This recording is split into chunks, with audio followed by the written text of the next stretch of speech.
It has been 3 days since he has found his new home, unlike the small glass ball which he had spent most of his lifetime in. He's fabulous. Everyone knows he's fabulous, but beauty comes with a price. His masculinity lies within the aggression he innately finds. He attains his utmost beauty, spreading his feathery fins, the widest, shaking his gills out wide explicitly, showing his beauty along with his power. He is born to conquer and condemned to death when overpowered. To be sold to the customers for whom for generations of inbreeding to get the characters he now has, solitary is the way his breeders chose. They don't want him to end up with torn-out tails, injured scales, and bleeding body. Solitary is all he knows. Thus he is fabulous. Thus he is found.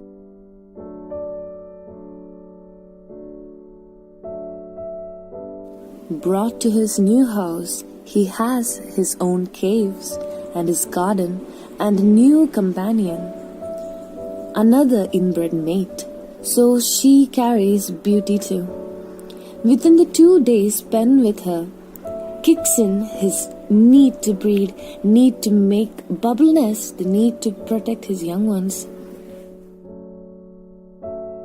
The courting of fighters is yet another sight to be seen.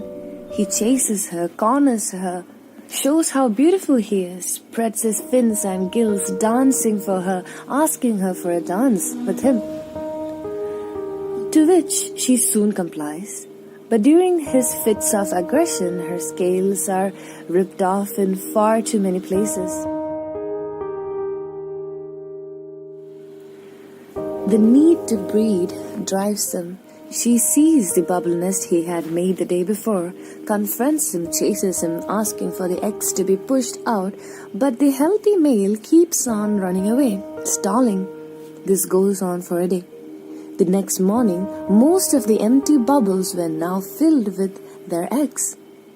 Before he goes and kills his mate, driven by the need to protect his offspring from anything and everything, she was to be taken out and be separated from her new love. We wait to see his protectiveness that followed his parenthood, but to our surprise the next morning, the once filled bubble nest is empty now.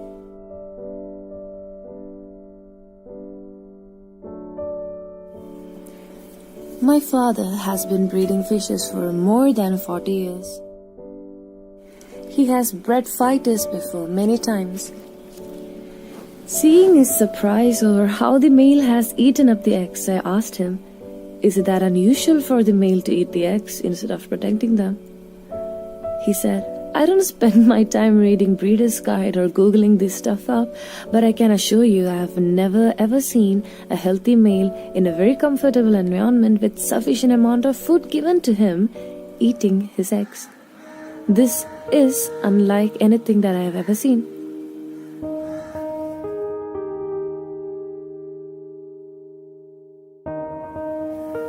I do not have a proper experiment set up for the scientific analysis of this behavior, but I would like to assume and blame the generations of inbreeding that has led to this fabulous one's existence. The parental protection, which is so innately engraved within him, seemed to have changed in the course of time. The male fighter protection for his young ones would extend to circumstances which might even cause him death. He is meant to give his life for his babies, but here, in this case, he just decided not to.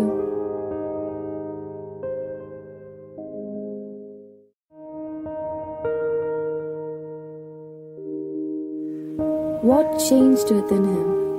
What was the cause of his actions? What is making him kill off his own bloodline?